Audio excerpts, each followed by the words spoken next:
The first match is very, very important, Priyatham. Have they kept one foot into the semi-final? It's always good to get off to a winning start because there's only 3 games. You don't want to slip up in the first game because then the next two become must-win games.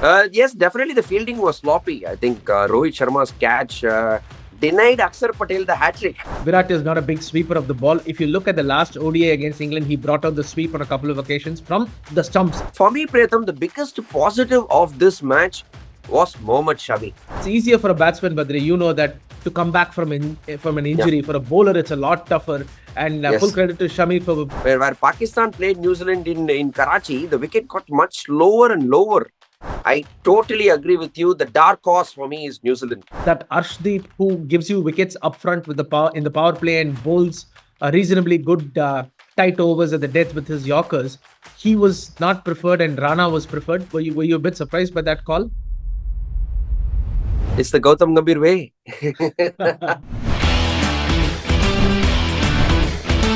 Magnificent catch. Just look at Badri now, diving into it. Lovely shot. Picks it over the offside. That's a good shot. Back-to-back boundaries.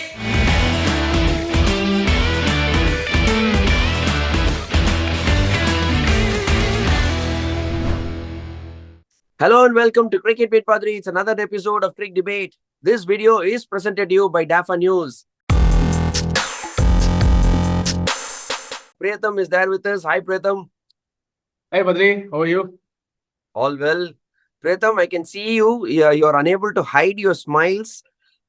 India have registered their first win against Bangladesh in ever so convincing manner. There were some doubts whether India are going to get across the line, but then they have done it. The first match is very, very important, Priyatham. Have they kept one foot into the semi-final? Winning the first match in this format is very, very important, and India have beaten Bangladesh. Have they kept one foot in the semi-final? Very important, but out of the 3 sides in the group, you wouldn't call Bangladesh the toughest opponent. Your toughest opponent is obviously New Zealand, and then maybe Pakistan, and then Bangladesh. But seeing how Pakistan played against New Zealand, I don't know if Pakistan is as tough as Bangladesh. But it's always good to get off to a winning start because there's only 3 games. You don't want to slip up in the first game because then the next two become must-win games. So from that perspective, it was a great start. But I don't think this was a very convincing win, Badri, primarily because you called the game. The fielding was quite sloppy. They were not switched on at all. And in the batting, I think everybody was letting the other person do the job. Luckily, Gill kind of saw the team home. Otherwise, that chase was going to get a bit dicey.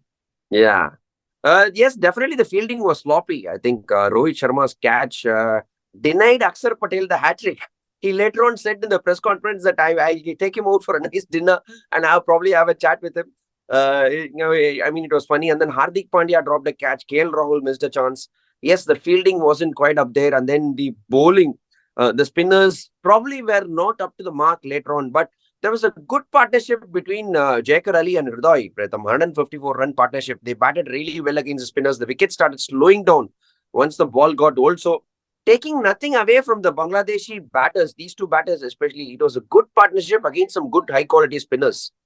I think it was a terrific effort, Badri. 35 for 5, first game of the tournament. Within the first hour, half your side is back in the hut. And to take that from 35 for 5, they're actually in a decent position. 45 overs, 214. Unfortunately, they fell apart in the last 5 overs thanks to a brilliant spell from Shami. Otherwise, 265 was probably on the cards, which would have made a very, very tough chase. So Bangladesh fought very well, and full credit to them. And they made India work hard for every single run. And Jaikar Ali dropped a catch of Rahul when he was 7. Otherwise, the pendulum could have swung the other way, possibly. So the Bangladesh put up a good fight, and India, it was a good workout for India. It was a good, tough match to get into the competition. I think India will welcome the workout. But full credit to Bangladesh. I was quite impressed with the way they fought. Jaikar Ali returned the favor that was given to him. I think he returned it to KL Rahul. But then it was a crucial miss. I think both sides were not up to the mark as far as fielding goes. But for me, Priyatham, the biggest positive of this match was Mohammad Shami. Because I was keeping all my eyes on him because he's coming in to play after quite a while. And from a big injury, he's been on a big layoff. Bumrah is not there as well in this Champions Trophy. So for him, this 5-wicket haul is big. I think for his confidence, and it is great for Team India as well. Let's not forget he is the spirit of Team India in the absence of Bumrah. He bowled in all three phases, in the power play, in the middle overs, as well as the death, and he looked like a well-oiled machine. He's doing well. Yeah. And I think if you remember, I asked you when you were doing the Chepauk T20, did Shami bowl in the side? Because getting Shami fit for the Champions Trophy was very crucial. And Yeah. today he showed that in come the ICC Trophy, he generally delivers, and that's what he did it. And Yeah. it's easier for a batsman, Badri. You know that to come back from an Yeah. injury for a bowler, it's a lot tougher. And full Yes. credit to Shami for staying through the grind and coming back so well. Another positive for India, of course, was Gill. Very mature Yeah. innings. His slowest 100, but I think he will probably rate it one of his best because it came in an ICC event. And when it comes in Yeah. an ICC event as opposed to a bilateral, you value it a lot more. Yeah, definitely. I think big positive. He himself mentioned that this is one of the probably his best hundreds that he has got. One is ICC event, and especially the situation, the conditions were not that easy, and he stayed till the end and made sure India got through the line. Rohit Sharma gave a good start as well. At the start, the typical Rohit Sharma that we have seen in the power plays, going over the top against the faster bowlers. That was a good knock as well. KL Rahul played a good hand too. But Pritham, little bit of concern over Virat Kohli. We've been talking about this. Again, he is getting out to spinners. He got stuck in between in the middle against the spinners. He didn't seem to have options. That is what is troubling for me. Yeah, I think you hit the nail on the head, Badri. That's the right word. He didn't have options. Virat is not a big sweeper of the ball. If you look at the last ODI against England, he brought out the sweep on a couple of occasions from the stumps. It wasn't even outside the leg stump that he swept. He swept from the stumps, and if he'd missed it, he would have been out LBW in that game. Yeah. So he did employ the sweep, but today he didn't. And the wicket was really slowing down. So you needed a couple of other options, maybe the sweep, the lap, the reverse sweep, the cut. So finally he went for a cut, and it's becoming a bit of a problem, right? Virat against leg spin, because Adil Rashid dismissed him thrice in the three Yeah. matches against England and a couple of weeks ago, and now Rashid Hussain gets him with a leggy. It wasn't a great ball, but Virat hit it straight to point. And also, I think that is a mild worry. And also, Rohit, Aksar, and Iyer all taking high risk options when the run rate was only 4 and over. That's what I said at the beginning of our show when I said nobody wanted to everybody was ready to give it to the other batsman to see it home. I think that was mildly disappointing. Yeah, we know that's the way Rohit plays, but today that was not that kind of a pitch. Yeah. He could have stayed a little bit longer, and Yes. Iyer had hit a boundary of the previous ball, so he will be disappointed with his shot, as will Aksar, because that was the ball was turning away from him. It was a high risk option, but yeah, I think they can all say that's the way they play, but it could have gone horribly wrong if not for Gill. One question I have for you, Badri, is Rohit said at the toss he would have fielded if he had won the toss. But Yeah. when you looked at the game, the dew wasn't there and the pitch was getting slower and slower. I think 270, 280 will be almost impossible to chase on this pitch if dew doesn't come in, is what I feel, because India's games are all going to be at this stadium. So Yeah. if dew doesn't come in, 270, 280 could really seal the game for the side batting first. Yeah, you're right. I think something to think about probably in the next match for India against Pakistan. That is something that they will think. Rohit Sharma will be having his eye on the wicket, and it's better to set a target in these conditions, in these slow conditions where he can bat with a clear mind, and it is changing. It is getting slower. Not just here in Dubai, Pritham, even in the first match where Pakistan played New Zealand in Karachi, the wicket got much slower and lower. As the game progressed. So captains probably will be willing to bat first as this tournament progresses. It's going to get slower and drier.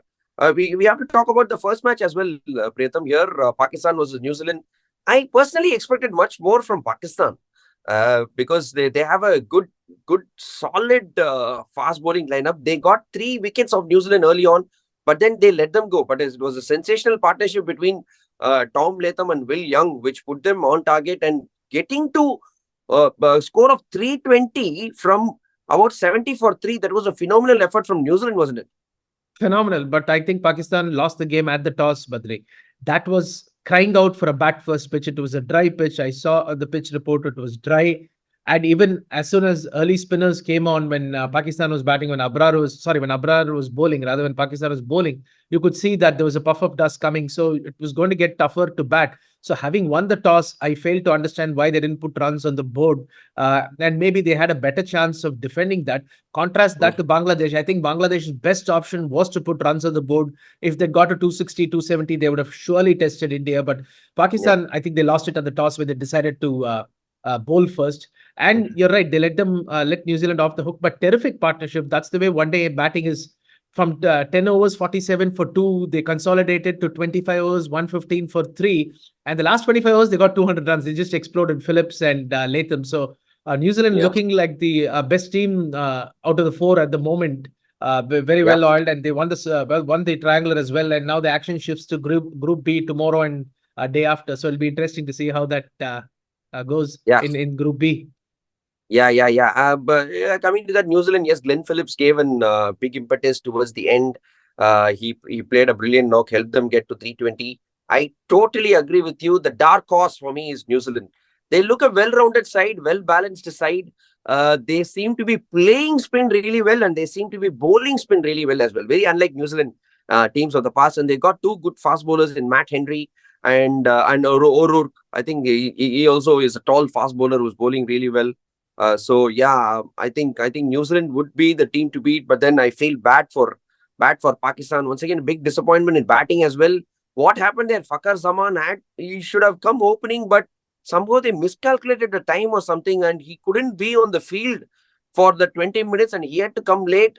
South Shakil, who was never opened, had to open. I think it all went wrong from there for Pakistan. I think it was very unfortunate. Second ball of the inning, I think Fakhar chased a ball down to point, and I think he pulled a hamstring. I'm not sure if it was a hamstring or the calf, and unfortunately he was off the field, and then he couldn't come in, and he's his most dangerous with the power play. And I just read a report earlier this evening that he's possibly out of the tournament, which is a huge blow for them because he's one of their match winners. And if he's not there, it's going to be added pressure on the top 3 to do something on Sunday, which is a must-win game for Pakistan, Badri, because if they lose on Sunday, they're out of the tournament. And the host nation losing out after going out of the tournament of the first 2 games is not something you want to really see. So I don't know how that's going to shape up, but that's an absolute must-win for Pakistan on Sunday, which we'll talk about later. One quick question for you, Badri. Were you surprised that Arshdeep, who gives you wickets up front with the power play and bowls reasonably good tight overs at the death with his Yorkers, he was not preferred and Rana was preferred? Were you a bit surprised by that call? It's the Gautam Gambhir way. I don't see any other logical reason why Harshit Rana should have played. Probably I was expecting Arshdeep to play, but then Harshit Rana seems to be the coach's favorite. But then he bowled well. So all is well that ends well. That's what happened. But then if you see logically, if you stick to your process, probably Arshdeep should have been in the 11. That is what I think, Pritham. But then, but Pakistan in bad shape. New Zealand and India definitely in good shape at the moment in Group A, and Group B action begins soon as well.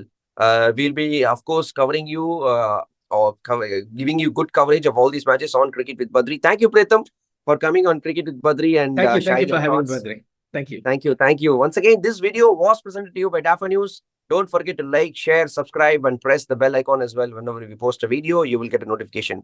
Thank you guys. See you soon. Bye. Bye.